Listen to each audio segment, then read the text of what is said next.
అందరికీ నమస్కారము। ఈరోజు ఈ వీడియోలో సమ్మక్క సారలమ్మల జాతర యొక్క విశేషాల గురించి తెలుసుకుందాము। ముందుగా సమ్మక్క సారలమ్మలు ఎవరు, వీరి జాతర జరగడానికి గల కారణం ఏంటి, జంపన్న ఎవరు, పగిడిద్ద రాజు ఎవరు, ఇలాంటి అంశాల గురించి ఈరోజు ఈ వీడియోలో తెలుసుకుందాము। సమ్మక్క సారలమ్మ జాతరను మనం ములుగు జిల్లా తాడ్వాయి మండలము మేడారం గ్రామంలో జరుపుకుంటాము। ఈ సమ్మక్క సారలమ్మ జాతర మన యొక్క భారతదేశంలోనే అతిపెద్ద గిరిజన పండుగగా జరుపుకోవడం జరుగుతుంది। ఈ సమ్మక్క సారలమ్మ జాతరని ప్రతి 2 సంవత్సరాలకు ఒకసారి భక్తితో సమ్మక్క సారలమ్మలను దేవతలుగా కొలుస్తూ ఎంతో సంతోషంతో ఈ జాతరను జరుపుకోవడం జరుగుతుంది। ఈ జాతరలో ముఖ్యంగా గుడి గోపురము లాంటి ఎటువంటి ఆధారాలు లేవు। ఈ జాతరను కేవలము ఒక కుంకుమ బరడి చెట్టు కింద ఉన్నటువంటి ఒక కుంకుమ బరడి రూపంలో సమ్మక్క ఉంది అని చెప్పి మన యొక్క ప్రజల యొక్క నమ్మకము।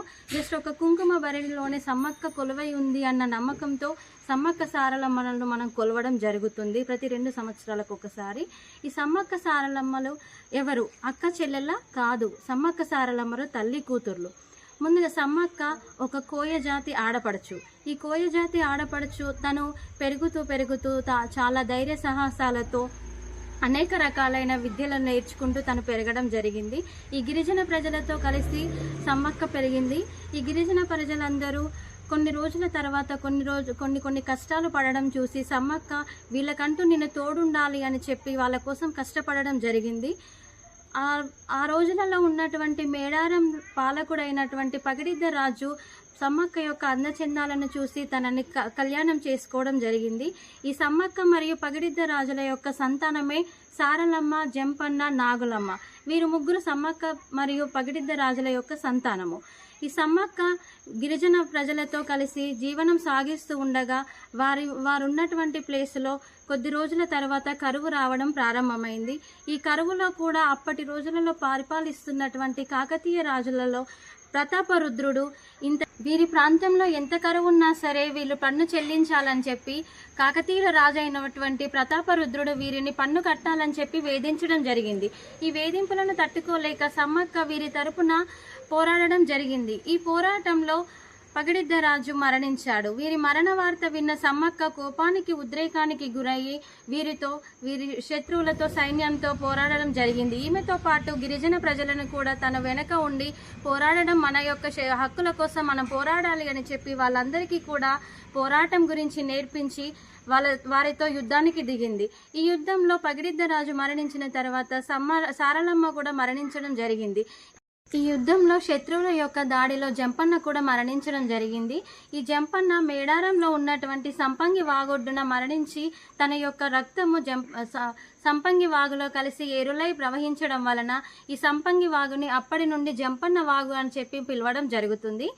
ఈ జంపన్న మరియు సారలమ్మ మరియు పగిడిద్ద రాజుల యొక్క మరణ వార్త విన్న తర్వాత సమ్మక్క కోపంతో యుద్ధం చేయడం జరిగింది। ఈ యుద్ధంలో శత్రువుల సైన్యంలోని వారి యొక్క వెన్నుపోటుకు గురైన సమ్మక్క వారి యొక్క గిరిజన ప్రజలందరికీ ఏది ఏమైనా సరే నేను మీ వెన్నంటి ఉండి మీకు నేను ఎల్లవేళలా తోడుంటానని చెప్పి మాట ఇచ్చి మేడారంలో ఈశాన్య మూలన ఉన్న చిలకల గుట్ట మీదికి వెళ్ళి అక్కడికి వెళ్ళిన తర్వాత సమ్మక్క అదృశ్యమైందని చెప్పి మన యొక్క పురాతన చరిత్రలు చెబుతున్నాయి।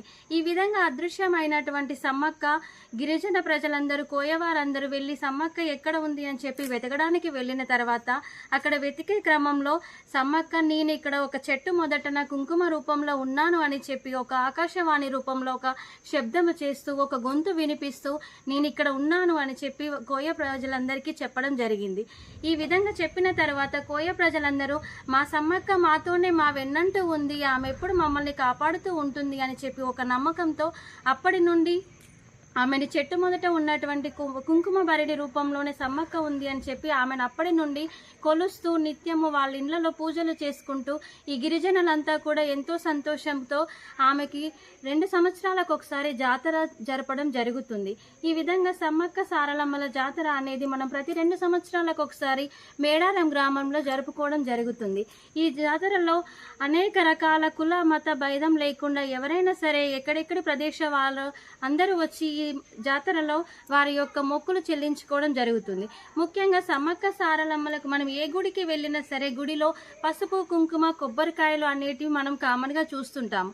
కానీ ఈ సమ్మక్క సారలమ్మ జాతరలో మాత్రం మనకు ముఖ్యంగా అతి ప్రీతికరమైన వస్తువు ఒకటి కనబడుతుంది. అదేమిటంటే బంగారంతో కొలుచుకునే అటువంటి బెల్లాన్ని సమ్మక్క సారలమ్మలకు మనము మా యొక్క మొక్కులు చెల్లించినట్లయితే వారైతే బంగారం ఇస్తాము. మా యొక్క ఆర్థిక స్థితిలో బాగున్నట్టయితే వాళ్ళ ఇళ్లలో ఉన్నటువంటి ఎవరి కోసమైతే మొక్కుకుంటారో వాళ్ళైతే బంగారం ఇస్తామని చెప్పి ఇలాంటి మొక్కులు ప్రజలు మొక్కుకోవడం జరుగుతుంది. ముఖ్యంగా ఈ జాతరను మనం ప్రతి 2 సంవత్సరాలకు ఒకసారి జరుపుకోవడానికి ముఖ్య కారణం ఏమిటంటే యుద్ధంలో పోరాటం చేసినటువంటి సమ్మక్క మరియు సారలమ్మల యొక్క వారి యొక్క ధైర్య సాహసాలని మనం గుర్తు చేసుకుంటూ మనం నిత్య జీవితంలో కూడా అలాంటి ధైర్య సాహసాలతో అన్యాయాన్ని వ్యతిరేకించాలి అని చెప్పి వారి యొక్క సాహసాలని గుర్తు చేసుకుంటూ ప్రతి 2 సంవత్సరాలకు ఒకసారి ఈ జాతరను జరుపుకోవడం జరుగుతుంది. ఓకే ఫ్రెండ్స్, ఈ వీడియో కనుక మీకు నచ్చినట్లయితే లైక్ చేయండి, షేర్ చేయండి. మా యొక్క సిగ్మా స్పిరిచువల్ సేవా ఛానల్ని సబ్స్క్రైబ్ చేయండి. ధన్యవాదములు.